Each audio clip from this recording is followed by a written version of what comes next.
নাটক ও নাট্যমঞ্চ বিষয়ের একক 3-এ রয়েছে মালিনী নাটকটি।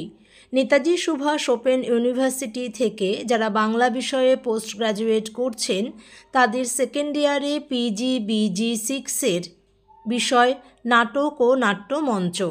এই বিষয়ের একক 3-এ রবীন্দ্রনাথ ঠাকুরের মালিনী নাটকটি রয়েছে। 3.7 অনুশীলনীতে রয়েছে মালিনী নাটক থেকে বেশ কয়েকটি প্রশ্ন। আজকের ভিডিওতে 3.7 অনুশীলনীর 3.7.3-এর সংক্ষিপ্ত প্রশ্নের উত্তর করে দেওয়া হলো। ভিডিওতে 12টি প্রশ্ন রয়েছে।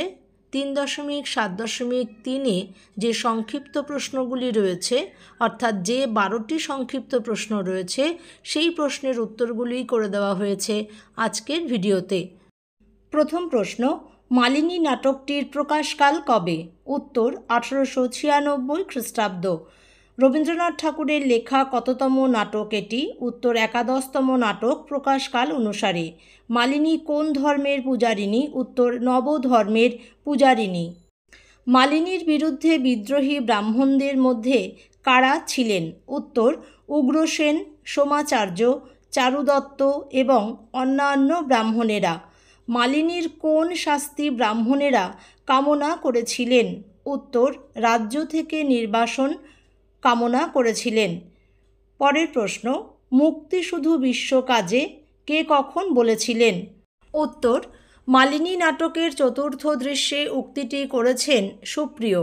রাজ উপবনে মালিনীর সঙ্গে কথোপকথন কালে সুপ্রিয় উদ্ধৃত উক্তিটি করেছিলেন। মালিনীর প্রচারিত নবধর্মে আকৃষ্ট হয়ে সুপ্রিয় মালিনীর কাছে নিজেকে সমর্পণ করেন। মালিনীর কাজের সঙ্গী হয়ে তিনি বুঝতে পেরেছেন যাগযজ্ঞ তপস্যা দ্বারা মুক্তি লাভ সম্ভব নয়। বিশ্বের আর্তজনের সেবায় নিজেকে নিযুক্ত করলে তবেই মুক্তি সম্ভব। আলোচ্য প্রসঙ্গেই সুপ্রিয় উদ্ধৃত উক্তিটি করেছিলেন। পরের প্রশ্ন, মালিনীকে লক্ষ্মীমাতা বলার তাৎপর্য কী?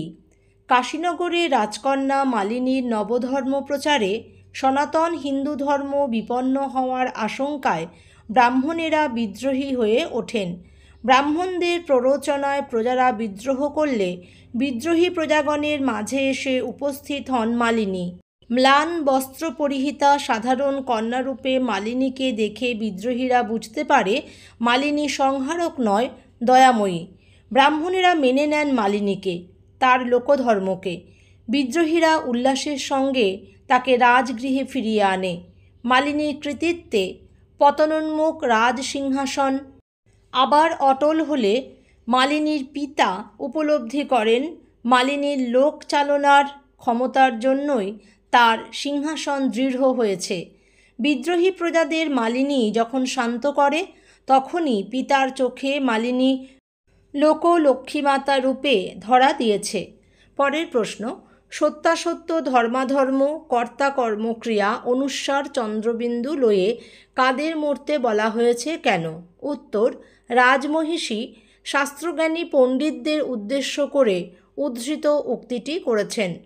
কাশীনগরের রাজকন্যা মালিনী কাশ্যপের কাছে মানবধর্মের দীক্ষায় দীক্ষিত হয়ে রাজ ঐশ্বর্যের মাঝে জীবনের সার্থকতাকে খুঁজে পান না। রাজকীয় অলঙ্কার বেশবাস পরিত্যাগ করে মালিনী ম্লান বস্ত্র পরিধান করেন। রাজমহিষী কন্যার এই দিনহীন সাজসজ্জায় ব্যথিত হন। মালিনীকে স্মরণ করান তার মাতামহের কথা। মালিনীর মাতামহ আদর্শের জন্য সব সম্পদ ত্যাগ করেছিলেন। সেই কথা মাতাকে স্মরণ করালে তিনি কন্যাকে জানান বিধর্মী সন্ন্যাসীর যে ধর্মে মালিনী দীক্ষিত হয়েছেন তা সৃষ্টি ছাড়া বেদ ছাড়া ধর্ম। সেই ধর্ম পরিত্যাগ করে তিনি কন্যাকে ভক্তি ভরে ব্রত ক্রিয়াকর্ম করার উপদেশ দেন। শিবের মতো বর লাভের জন্য তাকে শিব পূজাও করতে বলেন। যে ধর্মে দীক্ষিত হয়ে কন্যা গৃহত্যাগী হবে সেই ধর্ম কেবল শাস্ত্রজ্ঞানী পণ্ডিতদেরই পালন করা কর্তব্য বলে তিনি মনে করেছেন। উক্ত কারণেই রাজমহিষী উদ্ধৃত উক্তিটি করেছেন। পরের প্রশ্ন, সভায় পণ্ডিত আমি তোমার চরণে বালকের মতো। তাৎপর্য কী? চতুর্থ দৃশ্যে রাজ উপবনে সুপ্রিয় মালিনীর সঙ্গে কথোপকথন কালে জানিয়েছেন তিনি সভায় পণ্ডিত। সেখানে শাস্ত্র নিয়ে তর্ক করতে পারলেও মালিনীর সাথে তর্ক করতে চাননি।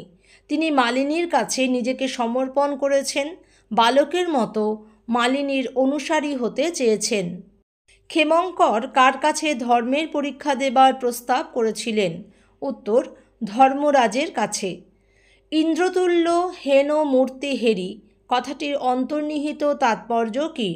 উত্তর, রাজার নির্দেশে প্রতিহারী রাজদ্রোহী ক্ষেমংকরকে শৃঙ্খলে আবদ্ধ করে রাজ সমীপে উপস্থিত করলে ক্ষেমংকরের বজ্রকঠিন ব্যক্তিত্ব, একক বনস্পতির ন্যায় ঋজু ও অটল ব্যক্তি স্বাতন্ত্র্য, তার অক্লান্ত উদ্যম ও জ্বলন্ত সূর্য সদৃশ প্রখর তেজস্বিতা প্রত্যক্ষ করেই মালিনী উদ্ধৃত উক্তিটি করেছেন। যে প্রশ্নের উত্তরগুলি করে দেওয়া হলো তার মধ্যে বেশ কয়েকটি প্রশ্ন রয়েছে 7 অথবা 12 নম্বরের জন্য গুরুত্বপূর্ণ। প্রশ্নের উত্তরগুলো কিভাবে লিখতে হবে অবশ্যই জেনে নিচ্ছেন, এবং এইভাবে যদি 7 বা 12 নম্বরের জন্য প্রশ্নের উত্তরগুলোকে তৈরি করে রাখেন তাহলে আপনার পরীক্ষা অবশ্যই ভালো হবে। নাটকটা সম্পর্কে আপনার ধারণাও সঠিকভাবে হয়ে যাবে। নাটক থেকে যে ধরনের প্রশ্নই আসুক না কেন আপনি কিন্তু তাহলে সেই প্রশ্নের উত্তর লিখতে পারবেন। এরপর আসছি পরের প্রশ্নে। বৌদ্ধ বিপ্লব কথাটি রবীন্দ্রনাথ কোথায় ব্যবহার করেছেন? উত্তর, ভারতবর্ষের ইতিহাসের ধারা নিবন্ধে। সংস্কৃত বুদ্ধিস্ট লিটারেচার অফ নেপাল বইটি কে কবে লেখেন? উত্তর, রাজেন্দ্রলাল মিত্র বইটি লেখেন 1882 খ্রিস্টাব্দে। আশা করি ভিডিওটিকে স্কিপ না করে আপনি সম্পূর্ণ ভিডিওটি সঠিকভাবে দেখেছেন এবং শুনেছেন। মালিনী নাটক থেকে যে প্রশ্নের উত্তরগুলি করে দেওয়া হলো তা আপনার পরীক্ষার জন্য গুরুত্বপূর্ণ। অবশ্যই প্রশ্নের উত্তরগুলোকে তৈরি করে রাখুন। আপনার পরীক্ষা ভালো হোক। সম্পূর্ণ ভিডিওটি দেখার জন্য আপনাকে অসংখ্য ধন্যবাদ।